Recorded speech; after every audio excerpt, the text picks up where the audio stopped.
Scouting the City's back with another one, with a banger. It's Scout Mason with A.K Grey today, an artist, a musician, a rapper from Minnesota, originally from Inver Grove Heights, now lives in St. Paul, and he's on the Scouting the City podcast today. I called him a grinder in this episode because he is. I have noticed his grind because I followed him from my friend Cy, great videographer and producer, because I produced for AK, and I started following AK, and I noticed he is really trying hard, putting out a lot of content and a lot of music. Already 5 projects out since 2021. A very talented dude as well, and I really enjoyed talking to him. And as you know, in these intros, I try to tell a little story about myself that kind of connects with this episode. So, I like to bring musicians, artists on this podcast. This is only the second, but there will be more. Of course, first ever episode with the gentleman from Three Leaf. Gotta love Isaac and Jacob. And now we got AK. But I love bringing artists on because that's kind of my background, right? I am from Raleigh, North Carolina, as you've heard many times on this podcast. And in Raleigh, my senior year of high school, I was bored, but I was really into the music scene in Raleigh, in North Carolina. And so I decided, hey, I'm going to start a music blog called Raleigh Raps. I have, a little thing for alliteration. Good names also. Scouting the Cities and Raleigh Raps. I feel like that's 2 for 2 on good names. Raleigh Raps, less so because it didn't encompass, it wasn't all rap music, right? Because there were a lot of talented artists from Raleigh, from North Carolina. It also wasn't all of Raleigh, right? There wasn't just Raleigh. But I started this music blog at the end of my senior year because I was bored. Around 2019, probably December, I think, was the first article I wrote. It was about Boyfriend by Masho, a phenomenal song that should have 1 billion plays, but it doesn't. It broke 1 million this year, I believe. But there were all these talented artists in North Carolina I was interested in because I got introduced to them through a gentleman in my high school named Marco. It goes by Marco Luca, a very talented artist that I sat next to in health class. He's doing very successful things with his band, Weston Estate, touring, and will be in Minneapolis July 1st. I will be there, and you should be too, because Weston Estate is super talented. And Marco got me into this sort of local music scene because we talked about music every day in health class, because we weren't talking about the birds and the bees. We were talking about the Raleigh rappers. So we talked about music a lot, and I started to pay attention to his own music, and then he started to work with people. He started to work with a lot of different artists in the area, and then that introduced me to a lot of artists in the area. And I said, okay, I'm going to write about these dudes because I'm bored. I got nothing else to do. I'm done applying to colleges and whatnot.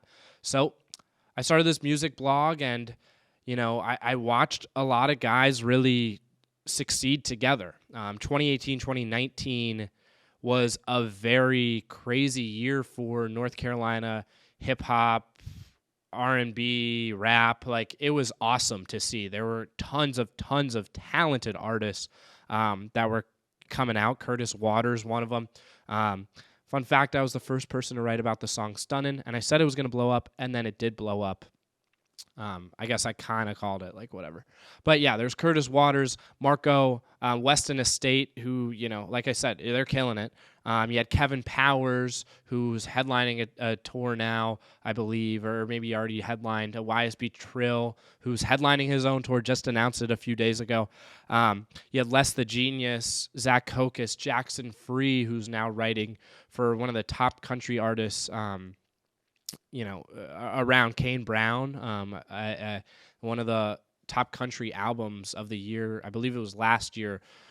Jackson Free wrote a lot of those songs. He's also writing for plenty of other people. He's really killing it. I'm so excited about him. But and then Sonny Miles, super talented individual. I cannot overstate how talented Sonny Miles is, and you need to listen to him. His songs are just masterpieces. He just was an opener on someone's tour. Super excited to see that, and he looked like he was having so much fun. He's such a great performer as well. And there are plenty of other guys, producers, Nick Nash, Cash Paradox, and of course, there's so many artists that I'm going to be forgetting. And it was just really cool because all these guys started working together. So, YSB Trill was making songs with, Jackson Free. Oh, there's YSB Eli as well. Marco was in there. Masho, a legend in his own right, who's dropping music soon. There's just so much talent that was going on, and I got to follow along with it. It was super cool and super awesome to see. I wrote a ton of articles during this time about, a spew of different artists. I interviewed artists as well. I tried to post on social media. I was not a pro at social media at the time. I still don't think I am now. Always learning, right? But it was just a fun opportunity. So yeah, my background was kind of in that music sense. So I would love to get more artists on this podcast as well. There are going to be more artists, without a doubt. Of course, we like hearing from a bunch of interesting people. When I came to college, the last 2 years, I kind of strayed away from finding cool people and interesting people, and these artists and this, underground music scene I've just been missing. And this underground music scene in Minneapolis and St. Paul is super talented as well. And I, hope that we can see all of them go up together as well, like I did in Raleigh. I think that there's potential for that, and I think A.K Grey is one of the very, very talented artists from here in the city. You'll hear him talk about working in the city with other artists, as well as working with artists now across the globe, because you can, right? Like, you just DM someone on Instagram and there you go. So, seeing all these small artists come up together is super cool. But yeah, that's the Raleigh Raps lore. And today we got A.K Grey, talented musician. You should give him a listen. The story for today is how he came to be. So A.K Grey, scouting the cities. Let's roll it. Okay, A.K Grey from St. Paul. Yes, sir. Live here now, but where are you from? From Inver Grove Heights, Minnesota. Grew up there my entire childhood, and then moved here to St. Paul kind of right now, and that's where we're at.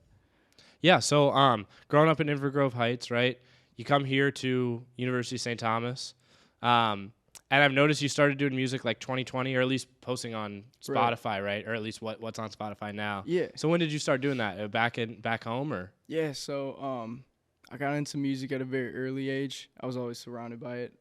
My brother kind of put me onto a lot of music, and as well as my friends, we were just like grew up and influenced by music a lot. So I started producing. Started with like GarageBand, you know how it is. Yeah, of course. I had a laptop and like didn't know what I was doing, but started there, kind of just figuring things out, making fun beats. They were horrible at the time, but you thought they were good, right? And progressively got better at it. And I would just make beats for me and my friends to freestyle on. I mean, we would always look up beats, freestyle on. I'm like, might as well make something we can all rap on and stuff. So did that for a while. Further down the road, realized a lot of people were making music in the area, and I was so into music at the time. I'm like, well, I could do this as well. I'm already making the music, like the beat portion of it. Might as well try and record myself, and started doing that. Same process, really bad at the beginning, but like you could always see the concept there, which I thought, even though I thought it was good then, looking back, it really wasn't that great. And there's always that like concept there, that potential that I knew there could be something in the future. So me and my buddy took this career development class at School of Environmental Studies in Apple Valley, and that was a music production class. So it was kind of sweet. We went there, and it was the interface was Logic Pro, so that's the software they were using, the DAW, and we had already known how to make beats and stuff, so like kind of all the assignments were like very light work for us, and they had all this professional studio equipment, and basically we get our daily assignment done first 10 minutes of class, and then just go mess around in like the super nice studio. So that was a great opportunity to like expand with like sounds and kind of just have like creative freedom with professional studio equipment.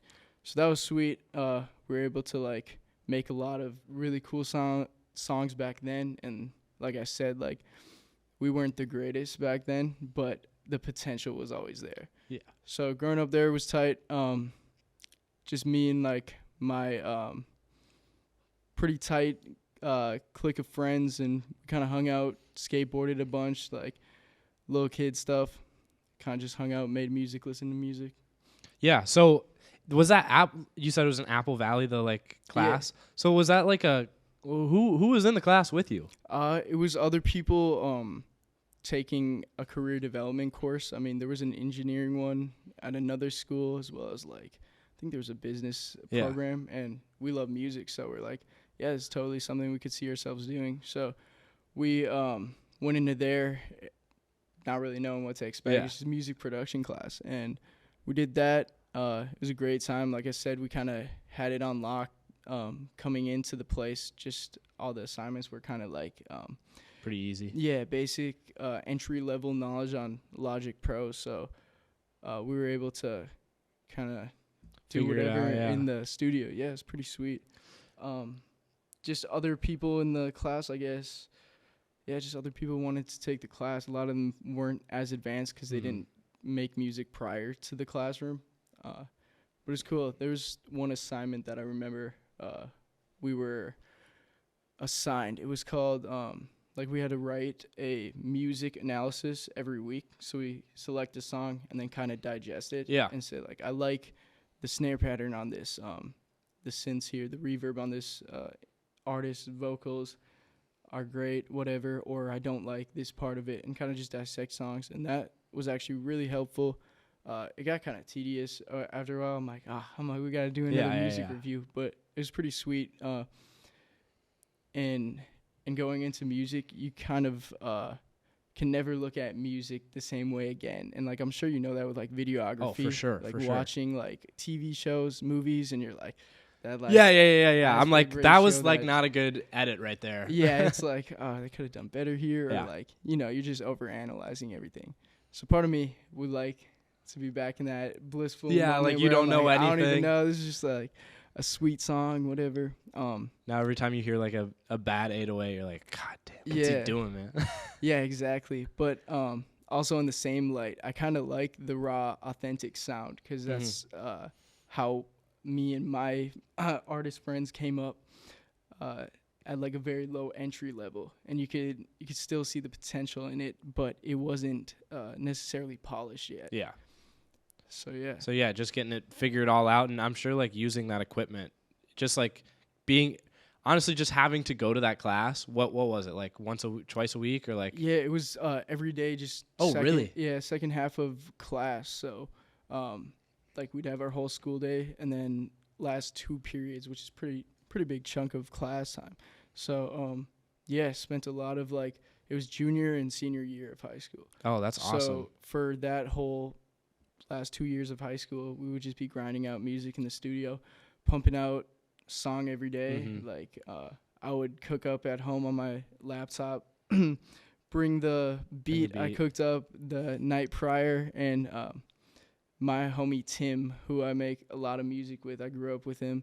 That's my boy, and we would just lock in on the studio and like, try and see what we can come up with. That's awesome. So I'm sure like just having to go there every day and using, like, you just get so used to it. Also, were you recording vocals at that time at all? Yeah, so going into SCS, like, initially, like I said, I kind of started making beats for other people and like for us to just mess around on. But right around that time when we started taking that class, we were just surrounded by all these crazy microphones and equipment that I'm like, might as well like pick it up. I knew how to write, and I wrote like quite a bit, just making beats and everything. I had like one like downfall, or not, I wouldn't say it's a downfall. It's kind of a kind of sets me apart of current artists now, because I've locked it in a little more. But I did a lot of like tongue twister rhymes, where it's like I would write too many syllables, too many rhyme schemes within one bar, and it was like almost all the time impossible to actually like perform it with like my skill level of rapping. But after like practicing and getting better at it and writing more like, I don't know, easier flowing words, I mean, I kind of never stopped that. I just got better at like actually performing the lyrics. So that was something I had to take on and like figure out how I'm gonna be this like lyrical or like have these rhyme schemes, but also make it flow well and sound good and sit on the beat. Yeah, find your own sound. Right. I mean, it's hard to like get in front of a mic and figure it out, right? Like, Yeah. it takes some time, and no one figures it out on time one unless you're, naturally born with it, right? Exactly. But so how have you like kind of found your sound now? Like from first getting on the mic, then you kind of talk about you're trying too hard with what, like lyrical spherical like that type of thing. But now how have you like looked back and kind of narrowed it down to find your own style? Yeah, so I'd say like in a sense the style hasn't changed, but it definitely has changed over time. I just took that root concept and morphed it into what I am today. So back then it was a lot of like lyrical rapping. Tim, like I mentioned, put me on to like a lot of lyrical music, MF Doom, like Mad Villainy, and like a lot of and from there I listened to prior to that my brother put me on to like Gucci Mane, Waka Flocka, like Future, Chief Keef, kind of like trap artists, Travis Scott, Kanye West. So I was listening to that as well as like more lyrical people, Flatbush Zombies, Pro Era, Joey Badass, kind of big. Everyone, yeah, and like just a lot of musical influences that I was taking in at the time, and I was really like kind of against like the mumble rapping kind of thing. Yeah. So my idea was to go in with as much powerful lyrics as possible, and from that I kind of just morphed it into more aggressive style rapping. I listened to a lot of like X, Ski Mask, Wi-Fi, Rob Banks, Craig Zen, like Southern Florida, underground music, Suicide Boys, Puya, like 2018, I guess that was 2017 when they were all like really popping off. Yeah, probably like Members Only was huge. Exactly. So I kind of took a lot of that influence, and that's where like the aggressive style, I'd say, came from. Where I was listening to that type of music, just hard hitting like 808s. Like I was making those types of beats as well, because I'm like, how do I make a beat? Well, take the music that I listen to, try to make something similar, replicate it. And I'm like, okay, now I take my own style of rap and put it on this type of music. And then recently I've tapped into more melodic sounding music, and I kind of like dove more into the hop on a beat, freestyle it, and then like see what that comes out, and like kind of go from there. Yeah, kind of like lower my conscientiousness when going into the studio, and kind of just let whatever comes out. Yeah. So I can have that aspect of melodic, kind of like free-spirited music, but at the same time, I do take a lot of time and write lyrics out for certain songs. So I have quite a mix of different songs. I'm trying to lock in and just see what music I can create. Graduating last week has been like wonderful for me. Yeah. In the past week, I made 10 songs already. And then, like I said, we just took a trip to Colorado, so we filmed for a lot of those songs out there. And I'm excited to get in a lot of videos for that. And yeah, so my sound,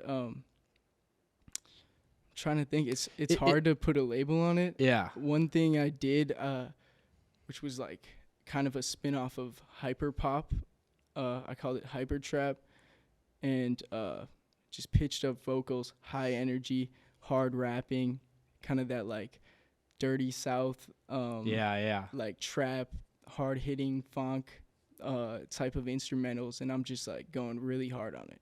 So those ones I was writing lyrics, like trying my best to bring like the most energy in my performance. And but then there's even some like songs where you just kind of like flow on, exactly. like Too High is kind of like that. But if you could like name a few artists that like you could compare to yourself, I guess, for just the last album, who would it be?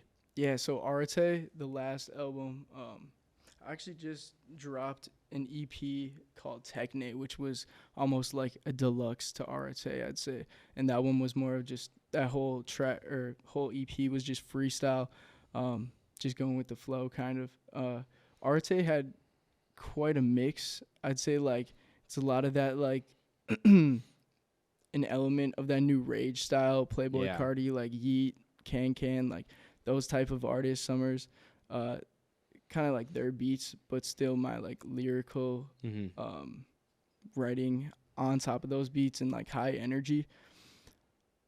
I don't know, it's difficult. I have like I mentioned, growing up listening to so many artists, all of those have just like influenced me. I mean, even outside of hip hop and rap, like Death Grips, like there was a point in time where we were listening to like only vaporwave, like Blake Banshee, while we went out and skateboarded, like 2014, whatever it was. That whole wave, Nirvana, like a lot of rock music, and the new Arete album, I guess I describe it as like a lot of synthy beats and like very like not necessarily repetitive, but kind of like earworm type of like synth loops in your ears. That's kind of the vibe I was going for, and then just bringing whatever vocals sounded right on those specific beats, because I had a lot of hard hitting beats that I was bringing a lot more energy. But like you mentioned, the intro track Too High, produced by Psy, shout out Psy, and that one was all just freestyle. I mean, I was just repeating too high. Yeah. So yeah, a little mix of things. That kind of it's probably my biggest project up to date. Yeah. Most complete. I think it was 12 songs, and then I had just an instrumental track right at the end there that I produced. What I thought was really fun about the album was that, you know, I don't want to, like, it all sounds the same, not like that, but like each song has its own flair to it. Like it sounds the same in a continuity way. Yeah, like it sweet. continues very well, but it's not like I'm bored listening to it. That's what I'm trying to say. So I guess, like, did you think about that while you were producing this album? Yeah, so honestly, like initially no, and a lot of my music gets pumped out pretty like very frequently, and very like I make the song and it gets done like that night, and I'm like I'm ready to upload it. And I work that way simply because I see a lot of my artist friends sit on music and then revise and never end up putting it out, because you're always going to be progressing, you're always going to be making more better music and content. So I'm like, why not just drop it right now? And this is like a point in my life that I can look back on and be like, yeah, like that's where I was at that time. Now I'm way better making this song.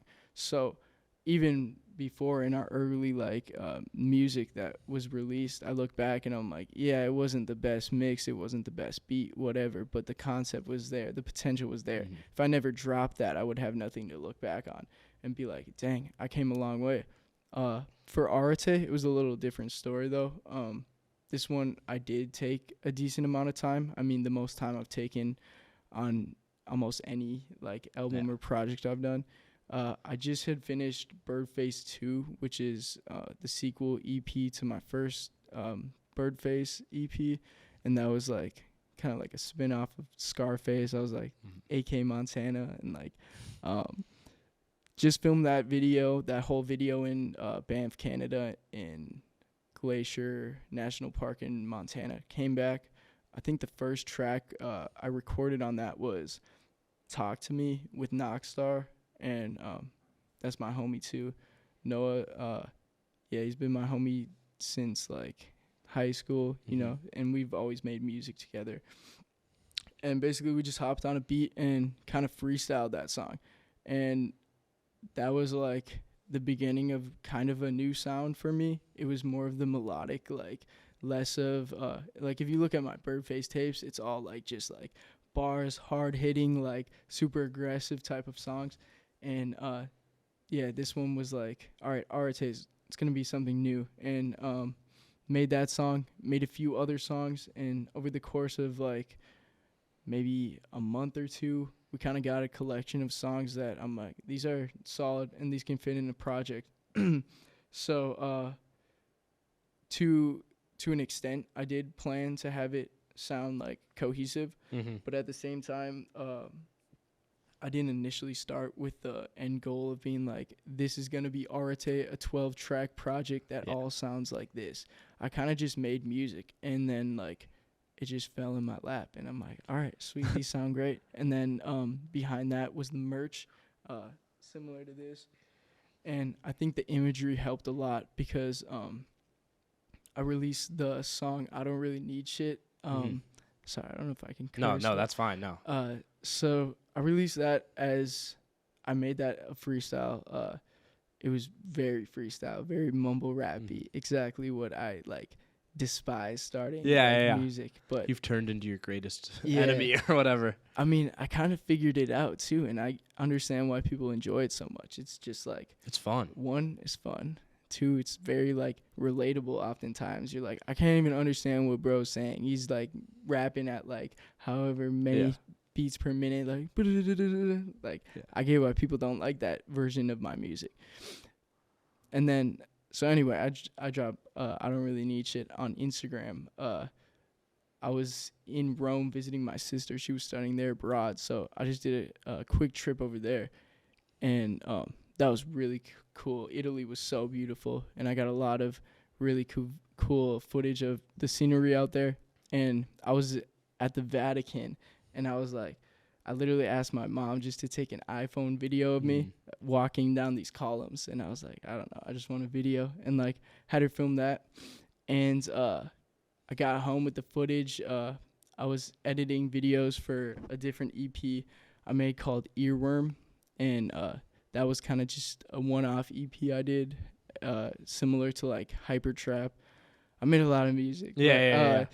So I just had that extra video, and I was messing around with Stable Diffusion, so artificial intelligence, like video editing, and gets a bad rap oftentimes. And like there's a lot of apps that make like very poor quality like AI videos. Oh my god, did AI do this? Can AI? And I'm like, it's not like a TikTok app, so like it's code, and it's publicly available code. And I like tell people this all the time. You can take the time to research Stable Diffusion and look into it. It's very interesting. It just might not be the thing you want to do. It's a very tedious process, just as any other video editing is. But it's definitely just, it's a new tool for creatives, and if you can use it the right way and make cool content out of it, like I don't see the problem with it. I think people get wrapped up in the whole like politics behind AI, artificial intelligence, like replacing creatives. Like, you can do it much more efficiently. Whatever. Have like your AI opinion can on just it. help creatives, right? Exactly. Why can't it just be that? Yeah, I mean, like, and I totally feel it. Like, if somebody's taking hours on hours making a beautiful piece of like artwork, a painting, and then like you just have Midjourney generate a photo that's like 10 times better, or I mean, it's subjective, but yeah, I totally understand and have your opinion on it, whatever that may be. But anyway, I dropped this. I turned myself into some like Greek god statues, like, and that got a lot of traction just as an Instagram reel. I used that song, I Don't Really Need Shit. It wasn't released. It was a throwaway song. I had no plans on releasing it, actually, which is like very uncommon for me. I'm like, if I'm taking the time to make a musical piece or any sort of content, I'm going to get it to the point where it's finished and get it to the point where it can be released to the public, so other people other than me can appreciate it. And that's kind of like always my mentality. And I was like, you know what, I'm just going to throw this over, just like random song. It's just going to be a loop video. And I posted that, and it did great. And I was like, all right, well, that's got to go on. Now it's there, yeah. It was like, because, it got quite a bit of hype. It's one of like my higher played songs now. So that definitely influenced the overall vibe of the album, and helped me create more of that like laid back, chill sounding music. But I also had to show people like what I can do lyrically and my energy. So those songs are like Cottonmouth, Venom, No Hope. I got a feature from my boy in Ohio, I believe. His name's Soap, and he's killing it, man. He's making a lot of great content. And we've been meaning to work with each other for some time. He hit me up over Instagram, and we talked about songs in the past and just never kind of got to it. I feel like we're just kind of on our own thing, just as many other artists are, just focusing on their own craft. But I sent him a text. I was like, yo, bro, I got this song you'd be perfect for. I need, like, a gas feature for this album, and, like, you're the person to hop on this beat. I know you can kill it. Dude sent it back within, like, a few hours, and it was, like, such a good verse. I was really hyped on that and how that came up. So, yeah, overall concepts of Arete, it's just, like, you know, that, like I said, like, a lot of the beats are very synthy, very earworm-like, but also I splashed in an element of my, like, core, like, style of music and kind of, like, morphed it with the modern kind of rage style.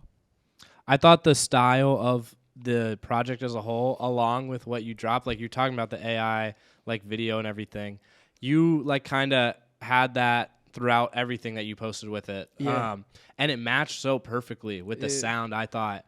So I guess, like, how did you find that style, as well as, like, the album cover even? Like, the album cover, like, it all, like, kind of made sense for everything. So how did you, like, kind of curate all the stuff that went with the music to make it kind of make sense? Yeah, so honestly, like, I say this a lot kind of sarcastically, but I never actually intend to do anything that happens. And it kind of just works out how it happens. And I'm like, this is how it's supposed to be, which is a good mentality, but also, like, has its downfalls. Like, you gotta plan to some degree and be like, this is an idea I can shoot for. But you also can't be upset when you don't meet those expectations. My idea behind Arete was, like I said, kind of like a free-spirited, like, hop on, like, do your freestyle songs and stuff on these, like, new wave kind of beats, but bring my own touch to it. And the cover art was made by me. I think the initial photo I started with was an AI-generated image of, like, it's like the prompt was, like, inverted solar eclipse, like, in the sky, like, something crazy. And it came out, like, pretty cool. And then, like, I was like, okay, I can edit this, throw it in Photoshop, do some stuff on it. And then I'm like, all right, I need to be in the middle of it. My original, like, inspiration for that was an old album I made called Somewhere in the Sky. And that's just, like, I'm kind of floating in the middle of, like, an eclipse, and I got wings. And so I kind of wanted to keep that vibe going throughout my cover art. And if you look back at all my cover art, like, it's got, like, a relatively, like, similar vibe throughout it all. I either have, like, the really hard, like, bird face style, like, cover arts, or, like, I'm floating in the sky somewhere. Yeah. And, like, that's kind of, like, the idea, like, head in the clouds kind of. Like the Lil Uzi kind of, like. Yeah, just, like, vibing, like, I don't know. Keeping that same, like, type of style. And, yeah, I just edited that up. I cropped out a photo of me. I don't know where the photo is from, put some wings on myself, and then, like, made it, like, edited it all up, made it look super tight. But it's funny that you mentioned, like, everything almost related back to that same, like, throughout everything I was posting had that, like, same vibe that, like, the original reel of I Don't Really Need Shit kind of had. And, like, my roommate, Knockstar, he was even saying, he's like, bro, you know what it is? You know what makes this album so good? He's like, it's not the sound. He's like, the sound's great, but it's not the sound. It's not that merch. It's not that cover art. He's like, it's literally the, like, statues, like, the videos, like, and I'm like, dang. I'm like, you're kind of right. I'm like, this whole time, like, we've been putting out content, and, like, totally isn't. It's not even Arete. It's not, like, it's literally the image people see and then, like, perceive with the music, which is, like, a great thing. And it's cool that people can, like, access the music through, like, what they see. I don't think I really had necessarily a name for myself or any sort of buzz prior to putting out visual content. And even more so when I started doing live shows. There was nothing to put a face to, so there was nothing for them to relate to.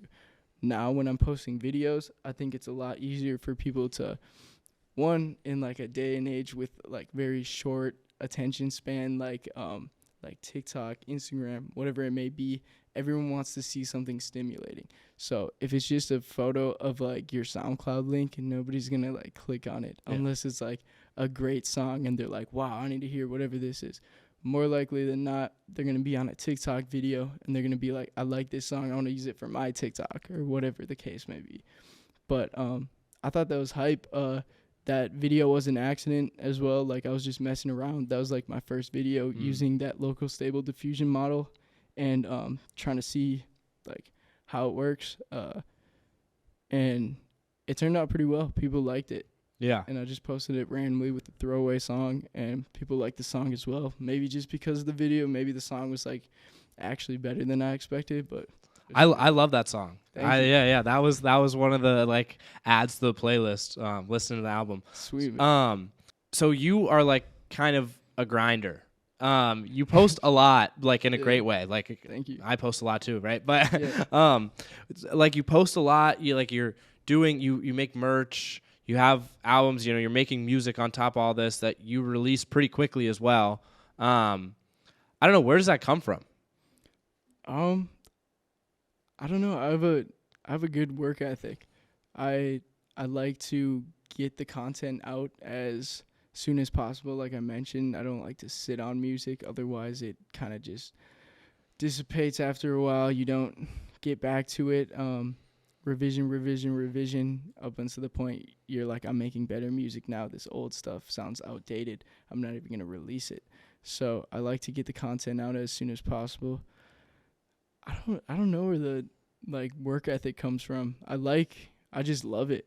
Yeah. Honestly. The music, the videos. I didn't start doing videos till about 2020, like you mentioned, like my newer stuff, and it's kind of crazy. I had like one video before. I've always like making music. I had a few videos filmed by other people, and we're like, yeah, let's get a video together, whatever. And none of them just ended up coming out, or the person didn't want to edit it, or like, it just fell through. So I'm like, all right, I'm going to have to take this into my own hands kind of and like try and get something together. So we went on a spring break trip to South Dakota, and just me and my buddies, and people were like, how are you doing all these trips, whatever. I'm like, find a cheap Airbnb, find like 4 dudes that you're like chilling with, 4 homies, and literally just like go there, maybe even camp, but like get some groceries and like stay there. And you can see some of the most beautiful, spectacular places in the United States. It's like the coolest thing you can do. And like, it's difficult to find people who are down for it, but if you got yourself some buddies that are down to go on a trip, do it. Like, that's the move completely. And I love nature. I love capturing nature and like filming. So we were out there, filmed some B-roll footage, and I kind of just put it to an instrumental beat that I produced, and I threw that up on YouTube. That was like my first little like edit on like Final Cut Pro. And then moving on, I filmed like my very first like videos, like my first like track that like is on Spotify, Apple, like that stuff. It's called TLTT. It's Too Lit, Too Turnt, and it's kind of just like a chant song, like I'm lit, I'm too lit. I don't know. So posted that, and like after that, I was like, wow, I can do this. I can really like make this happen. And like I said, I love it so much. It's all I'm embedded in like the music, the videography, the brand, everything to do with it. I just love like leveling up, seeing what I can do next kind of. And yeah, so it's super important to have like that.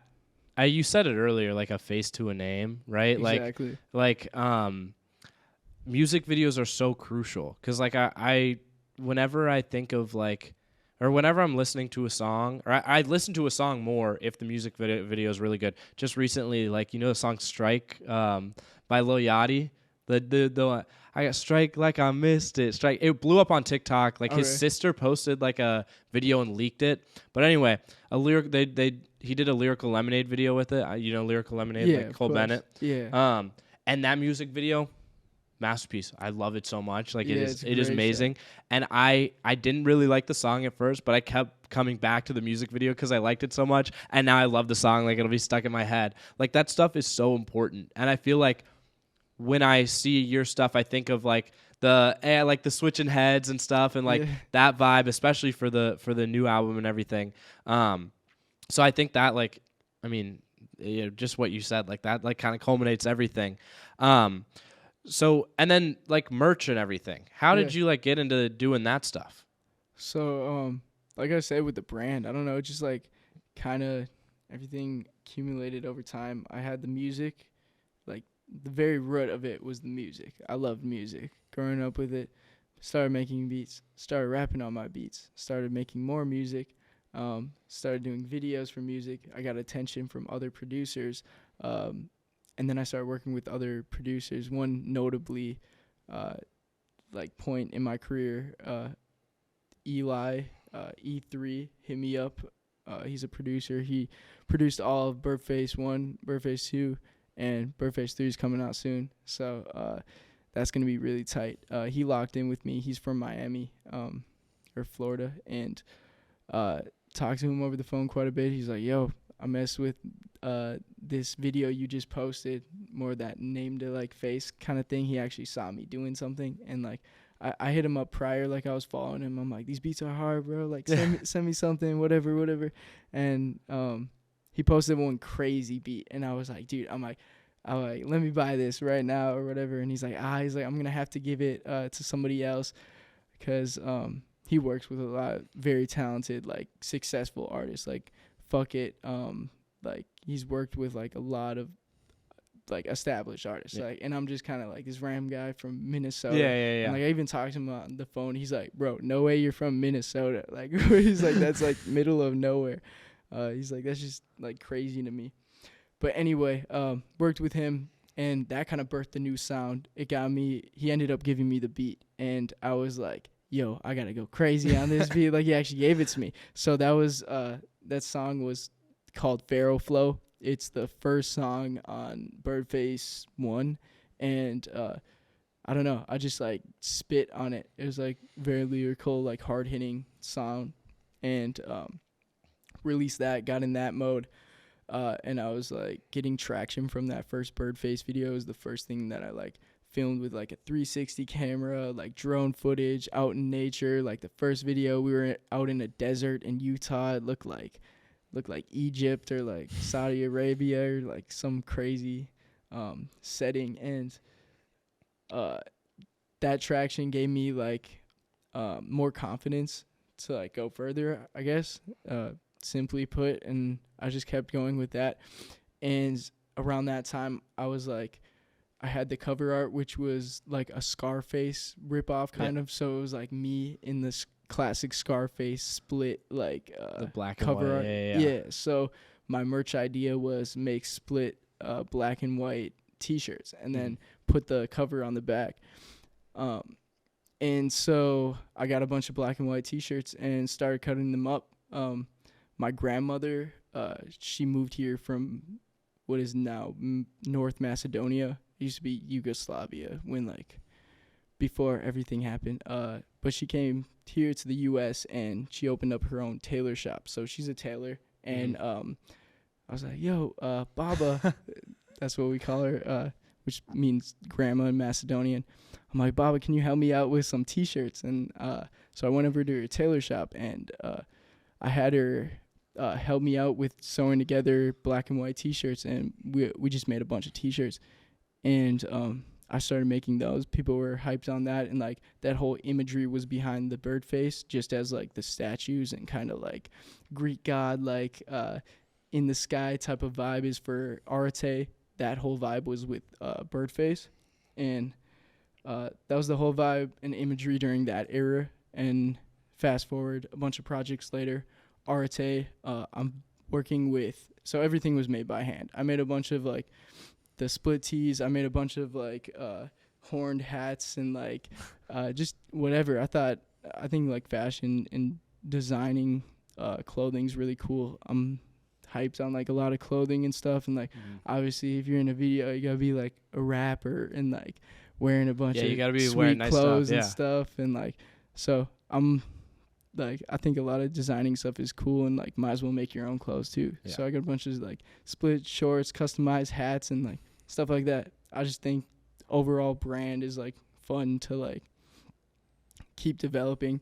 But with Arete, I finally worked with a professional manufacturer for the first time. So that took a big load off. I worked with them to get in the Arete merch as well as this Technage merch, and it's kind of like sun washed or like snow washed, like Yeezus fit, kind of like oversized. I don't know, it's kind of tight, and like I liked working on everything by hand, but this was definitely nice to give a little bit of freedom to have a little better quality and like more access to like material and stuff like that. Like I basically just designed the mock-up and then ordered the t-shirts in bulk. Yeah. Then set it up to my website. So definitely took some time off your hand, right? Yeah, totally. I mean, obviously still had to design the artwork and then design the merch for it, and like, but before I would have been making the merch myself. So yeah.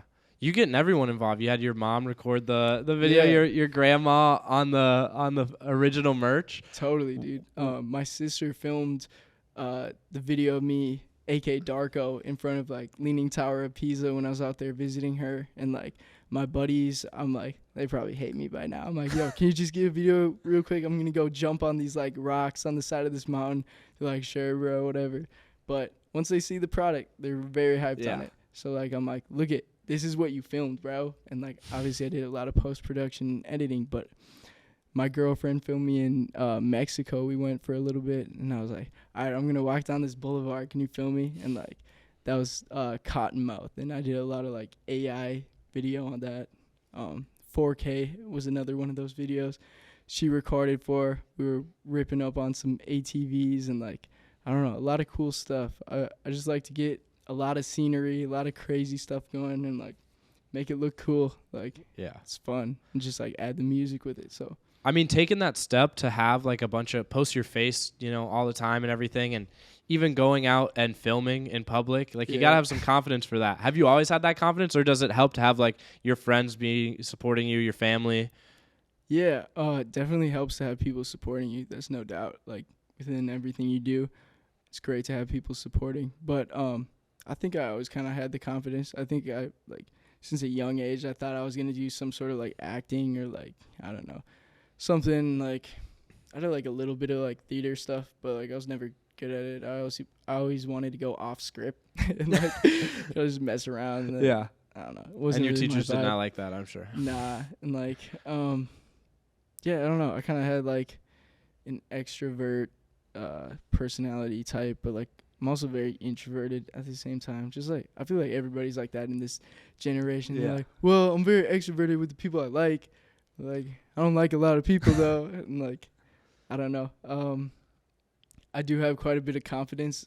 I don't think you can judge your confidence based off of like what you receive on like social media. Like we were talking about like plays and views a little bit before this, like TikTok is like the only algorithm I really haven't like tapped into, and it seems like the easiest one. It's like people are getting millions of like views, millions of streams. That's how people are blowing up. Like some artists were unknown until TikTok, and I'm like, how can I not get more than 100 like views or streams? My stuff's sitting at 250 every video. I'm like, come on, man. It just seems like the default. Like, I don't know. There's got to be some sort of algorithm you can get into, but you can't base success off of that. I mean, like, it's completely subjective. I could say I'm successful right now just because of what I've created in the past, but I don't know. You get a lot of hate as you climb up, but for every one like hate comment, there's gonna be 10 people saying, yo, this is crazy. So that's definitely supportive, helps boost confidence. But let me tell you, when you're the one editing your own videos, you're like, you're number one critic. Like both mixing and mastering, like my vocals, I hear every like small little like thing, detail. yeah. It's even worse video. I'm like, I look so dumb in this shot. Like I'm just like looking very stupid editing it, and like I don't know, you kind of gotta humiliate yourself a little bit as an artist and like face humility to be able to get anywhere. For real. Well, I mean, I know exactly what you mean, editing your own video. I gotta edit this thing, and I'm gonna be yelling at the computer like, Scout, why are you doing that right now? Yeah, you look like, so stupid. But so you edit all these videos, right? You're doing all this, and then on top of it, you're doing live shows, or at least you've been doing live shows, right? Also a part of that confidence getting up on stage. But how'd you get into that? Because I mean, a lot of artists, that's their last step is doing live shows, but you've kind of done it while you're growing. Yeah, totally. And that's I'd say that's the step that I'm really like trying to get more embedded into, and that's where I've seen the most growth too, because it's like a live show. You can see the real person making the real music. You're like, wow, that's actually not just a person on TikTok. It's like I can see him physically, whatever. How did I get into that? I did a few house shows, just being like, yo, we're having a party tonight. We're performing.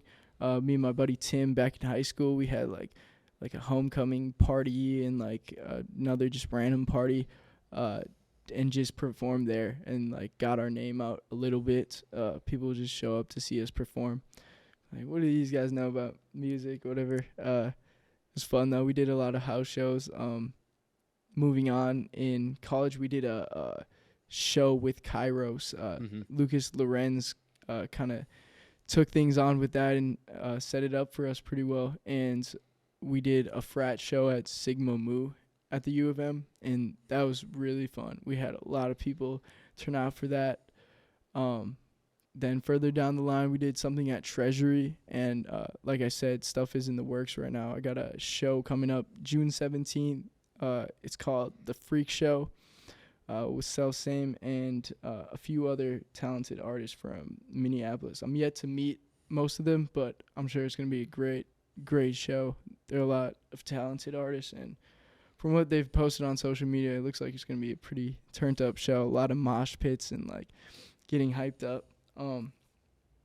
As for confidence in live shows, I feel like you said, it's kind of like the last step for artists. I feel like I'm so, how do I explain this? I'm very like back from where I should be, not in like any entitled way of saying, but I'm making very like professional level content at a very local level. Yeah. So when I'm posting videos of me running around with drone footage in the desert and like it looks very professional and like it's just me, people are like I even had comments, it's like editing way too good for the artist. And I'm like, well, I edited the video too, so thanks. Yeah. And like for the shows, it's kind of like I've been like born to do this for a minute. So when I get up on those shows, it's like this is just like second nature. I'm finally able to actually like present and like show my work that I've been working for like so hard. Yeah. So like kind of in like a final step, live performances, I get up there and I'm like ready for it. I have like no fear going up. I mean, obviously there's like some anxiety and, oh, what if I like mess up, whatever. It doesn't really matter that much when people are getting like lit up in a crowd. If you miss a few bars here and there, as long as you bring good energy and good performance, I'm pretty good at that. Just going to like my first show I went to was XXX Tentacion in like 2017, and I had never been to a concert prior to that, and we just went there. It was at the Myth. I don't think the Myth does hip hop shows anymore, but that was crazy. We were just like so teed up, like moshing, and like I was like, what is this? And like since then I went to a lot of underground like hip hop shows, and like I know how to work a mosh pit. So now that I'm performing, it's just like I'm part of the crowd. And like that connection is unreal, especially like everything I've worked for up until that point where I can finally present it in front of people and people can get hyped, feel the energy in real time. It's sweet. So Yeah, I'm sure you've been able to like pick and choose what you want from like seeing other seeing other artists like perform. totally. Like Yeah. like okay, like I see like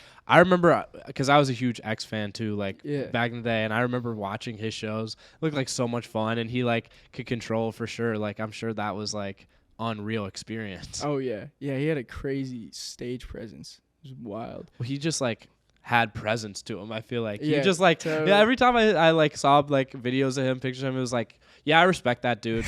Like there wasn't another option.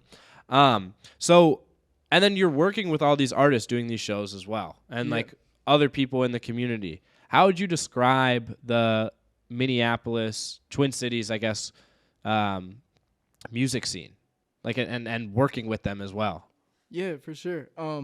I've been pretty locked in my own zone up until recent couple months actually. I think like a little bit of buzz to my name has helped me open more doors to work with other people. I've known Kairos for a couple of years now, and like we've made a few songs together and worked, but it's always difficult getting projects done with a lot of people. It's like everybody has their own schedules. It's difficult to link up, and if you're not in the same vicinity most of your recording time, it's kind of unlikely that you're going to get a lot of stuff out. And this is a problem with a lot of my friends and a lot of my artist friends. It's just like we can never find time to like lock in and actually get this music out. But it's been great. Everybody that I've worked with, like I said, Kairos, we got a song, we got a really cool video. We've done 2 shows together. That's been great. Knockstar, my homie Noah, he's my roommate as well. We're always working on music. He's helped a lot with mixing and mastering. So that's another thing has helped me like a little bit of a load off. I mean, I work with him, but he's got a lot of presets and software that I don't have, and we record a lot together. And I think it's just a balance of kind of giving a little bit of creative freedom in order to take off a little pressure, if that makes sense. Like it's that balance. So like I said, like, or we've been talking about, I kind of do a lot of the stuff on my own in no like cocky way at all, but like I kind of do everything, like everything related to the brand. And it's difficult for me to give up that creative freedom to let somebody else take on that, because it might not be specifically what I want or whatever, but nobody can do everything by themselves. And it's great to have a team. And that's kind of what I'm working towards right now, just getting people on board and like working and making beautiful content and like getting more talented people in the studio and like giving them some positive peer pressure to like actually release and drop. And I think I've done a pretty good job with that. I've worked with Luke Steen. Luke makes music. We've had a few songs together, and he's very locked in on his music. He really likes to take his time and work. Very talented artist. He likes to take his time with music and projects, and in the course of him creating these albums, we've done a few songs in the past. He's produced for me a few times, as well as he's got on a couple songs, or I've got on a couple songs of his, and he'll be like, oh, it needs to be changed, it needs to be revised, I don't want my name on it, whatever. And I'm like, no, bro, I'm gonna post this. Y'all are like whatever. polar opposites. Yeah, Oh my god, he's such a totally. perfectionist. I know Luke really well. Yeah, Luke's awesome. And it's funny, we'll talk a lot, and like you said, polar opposites. And we have like we're actually a lot more similar than we are different. And like, I don't know if he realizes it or not, but we're always talking about like the music. I'm like, bro, you don't understand. I have the same like outlook on this as you do. It's just like different views, like slightly, but different perspectives. It's cool though. And I posted a few songs of ours, and he's like, you just can't put my name on it. And I was like, all right, so if you can find those songs, Calabasas is one of them. Oh no, he's gonna be mad at you now. Nah, You're getting a text, bro. that song's great. And just like that, like working with people, everybody's got different motives, different ways of doing things. Collaboration can be hard, but I've had only good experiences. I'd say like overall good. Yeah. Even if there's like difficulties, like the end product's like more often than not a great thing. So Yeah. I mean, there's a lot of talented people around here too. Like I feel like I didn't realize it. Like I moved here for college, right? And like I didn't realize it until recently. Like I think posting my own stuff has helped a lot with people like reaching out and like then just like seeing other things. For some reason, like once you are putting something out, you start to see what other people are putting out too, and you respect it a lot more. totally, Like you see like you're watching videos or you're listening to music, like you're like, wow, like they're putting a lot of work into this. I respect it. You know, like you're not as critical almost because you know how much work goes into it. Yeah, it's like, well, you have to have confidence in the first place to even release anything. Right. And I think that's where a lot of the collaborations come from. And like I said, ever since I started getting like a little bit of buzz on social media and just content posting, more people have reached out because they see, well, this guy's got enough confidence to actually like put faith in himself and release content. That means he's doing something right, or like at least like able to humiliate himself to present himself in front of the public eye. So yeah, if I see anybody making music, making content, releasing content, like it's a dub for them. Yeah, it's so much easier to reach out to people too, like just to be it's like, oh, I saw you reel or whatever. yo, you comment like dope video. Yeah. That's it. Like, and then all of a sudden like there and you're in their DMs there and you're and like, oh, all of a sudden like, okay, I'll work with this dude. Why not? And I feel like that's like a lot of like creatives. It's not just here. Like, I did a lot of like music stuff in Raleigh as well. Like it was there too. Like I remember this one year everyone decided, all right, we're all going to work together. And everyone like went up together. And it was awesome to see. Yeah, it's great. And one of my pet peeves is going on an artist's social media. And I know there's a lot of reasons for doing this, but going on there and not seeing any content. Without any content, there's no way of me being able to like discover you. If there's no links to your like music, your content, like no videos, like that's why I try to like put out as much as I can, make it as presentable as possible. Like you go on my Instagram and you're going to see like 50 highlight reels and like everyone's like a video, like all my albums, all my cover art. Like you click on the first video that's pinned and you're like, oh wow, this guy's making something. Even if I don't like it, it's just like, you can see what I'm about. I totally agree with you. Like I don't get when like especially smaller artists delete like their whole Instagram. Yeah. Like I don't get it. I don't really get it because it like you're not presenting yourself at all. Like you said, like you're not showing people like this is what people are looking on to see. Okay, who's AK? Yeah. Like right. There you go. Here's AK.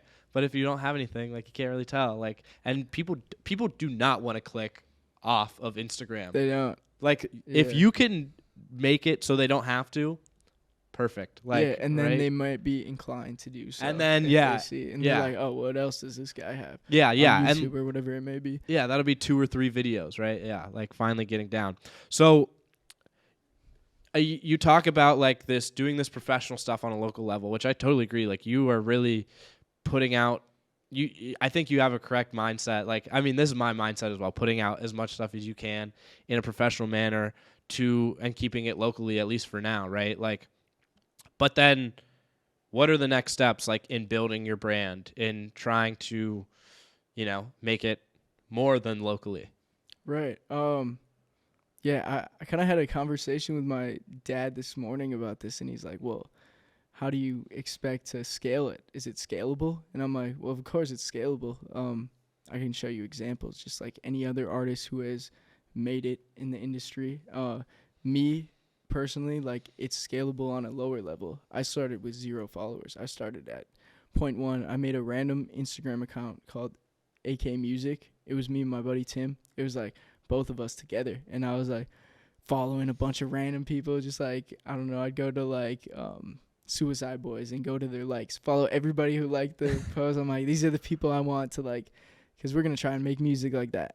I'm like, y'all want music? People are like, who the hell are you? Yeah. And like, but like we got better. We got things, music and content that people were able to like appreciate or slightly enjoy. at least like some fans. So I scaled it up from nothing. I just broke like 6K on Instagram, and I know like streams don't matter and like whatever, but it is something. I got, I think, just over like 500,000 streams last year, and like that was kind of like right after posting more video content and stuff like that, and just scaling it up that way. My goal to scale it up, I think these live shows coming up are really gonna do quite a bit of. They're gonna help me move forward a lot and kind of get me exposed to more of the scene. I was just on Waterwave TV doing a little special for DJ Low. Shout out DJ Low. He had me on there, and I just went up there, performed a few of my songs. I think I did Venom, Aquila, and Pharaoh Flow. So just a few of my songs. Got up there, said a little bit about what I was about, and they're like Dinkytown, Minneapolis, like music scene. So that was cool. I got to get my face in front of more local people, and like I said, these shows are gonna be great. There's a lot of talented artists and their fan bases coming through to the shows, and like maybe they'll find my music like good, so they can tune in after that. I'm gonna try and get more presence in the scene. I have a lot of like I don't have very much local presence, honestly. Like more recently, I've been like people have been reaching out here, but like before that, like I was making music with my homie Swisher. He's from Russia, and like people just like in different like Fermenta's another Russia producer. He sends me a bunch of beats, and just like everything's digital. Like I have a very like long like very spider web span over like the globe kind of on my fan base and just people I'm tapped into. Even E3, he's in Florida, and like that's far from here. I don't know how I even came in contact, just like the luck of like Instagram Explorer, whatever it was, and like I decided, like I was like, oh, this guy's like making dope beats, I'm gonna tap in with him. But I think I gotta establish a bigger presence here locally, like, and that's definitely like more of the face to name thing, where people can see this guy's a real person, and then I think that can strengthen my global presence too. Maybe eventually I'm gonna be, ideally I'll be world touring at some point, so I can reach out to those people who have been tapped in from day one from Russia. So next point, just keep on doing what I'm doing. Out of school, I have a lot more free time, so it's gonna be sweet. I'm honestly gonna just go like full force, like making a bunch of content and just like see what I can do with it, see where it takes me. I've already seen like local scalability, like it's been on an uprising path and even more exponential like recently. So hopefully it continues. Well, it's just like putting out as much as you can and seeing what sticks, right? Like, yeah, totally. I mean, if you just keep going, right, like something's going to work out eventually, right? Especially because you have the ability to grow a fan base. So I'm going to, one more question I'll ask, and then we'll go to like my final questions. But sweet. Where'd the name A.K Grey, like where'd that come from? So that's my initials, A.K, and then Grey. I don't even know, honestly. I just it was my Xbox name. Really? Of course. It was like A.K Grey 777, and I was like, it's a great rap name, I guess. Yeah. I mean, my homies call me like AK, so like Grey is just the extension of that. Kind of rhymes to A.K Grey, and I can rap with that. I think it's a great name. Sweet. I mean, so and the Xbox names always giving everybody. Yeah, totally. I mean, I didn't play many video games growing up, like here and there, but like I think producing kind of turned into more of my video games. So like it just translated. I was like, all right, I'm A.K Grey here on the console. I'm A.K Grey here on Logic Pro.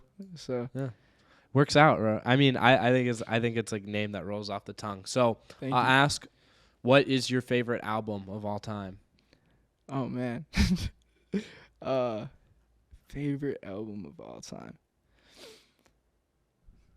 It's a tough one. Yeezus. Wow. Okay. That's just like off top. Just the experimental production on that album is unreal. I liked a lot of I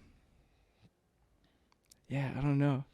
I think Yeezus makes so much sense for you as like listening to your music. Like, I mean, I guess that makes like just like that experimental like digital sound. Yeah, everybody hated it too when it dropped. I know, right? Yeah. And like people still like love to hate it. Yeah, I feel like. no, they're like, this is worse. Yeah. But I'm trying to think of what else, because like definitely influential. I think it's just like stepping out of the barrier of everything. I mean, My Beautiful Dark and Twisted Fantasy was like crazy as well. Kanye's got a lot of great albums, but like I said, like Mad Villainy was great. MF Doom. I don't know if that's my top. I kind of grew out of like, I still enjoy MF Doom, but I feel like more like I have a lot more energy now. Yeah. Like, and it's a shame that like a lot of the underground artists I grew up listening to never really got like default albums put out. I'd say Imperial by Denzel Curry. Great album. Is one of my like favorite albums. Like X never really got to like, I mean, he released his albums, but by the time he was releasing full albums, I feel like he was in a completely different mindset and like style of music. So a lot of like the SoundCloud era. Yeah, a lot of the music I grew up listening to like was not released in that period. Southside Suicide, that EP or tape, whatever it was, that was crazy with Puya, Suicide Boys. Love that. Let me see. I'm totally forgetting. I guess you said one. Yeah, I mean, no, you go a few. Do you have like a producer influence, like a producer you try to model yourself after, I guess? Yeah, I mean, not necessarily try to model against, but like there's totally influences. Ronnie J was like making all that like hard South Florida music. Like Chris De Niro was making a lot of that like super fast like trap. Like it was like 180 BPM like and like I don't know. I grew like very in tune with like rapping very fast on like hi-hats. Like I don't know. I kind of like the bounce. Like my homie's like I rap on the 808 like every like kick or every hit, and I'm like, dude, I'm always rapping on the hi-hats. So I'm like and like that's just where my flow kind of derives, unless I'm like trying to be melodic and like sing a little more on it. But yeah, just I listen to a lot of like old school like J Dilla, like Madlib like type of beats and stuff. I never really got too much. I mean, I do sample quite a bit, but not on the level where they're on the MPC just like going crazy and like I don't know. That's one day. Yeah, totally. Yeah, I'm trying to get definitely trying to lock in and explore with sounds, because there's so many influences. Like I said, it's like not just hip hop whatsoever. And like I just want to take in everything and lock in and then see what I can make. And then from the content we produce, kind of put them in sections, finish them up, and then release them that way. Yeah. The problem with that though is like I've always had such a consistent drop schedule that in order to do that, I'm going to have to take some time. So it might be a beneficial thing though. My homies have really been urging me, especially Luke. He's like, bro, you got to just like stop releasing and like work on your craft and then have something very hard hitting. Yeah. And totally, that's like definitely something I'm trying to look into. Yeah. But also like maybe drop a few singles here and there. And, like, I mean like keep it alive. And then my final question, I ask everybody, what is your favorite movie? My favorite movie, Scarface. Classic. And you got the album after it too.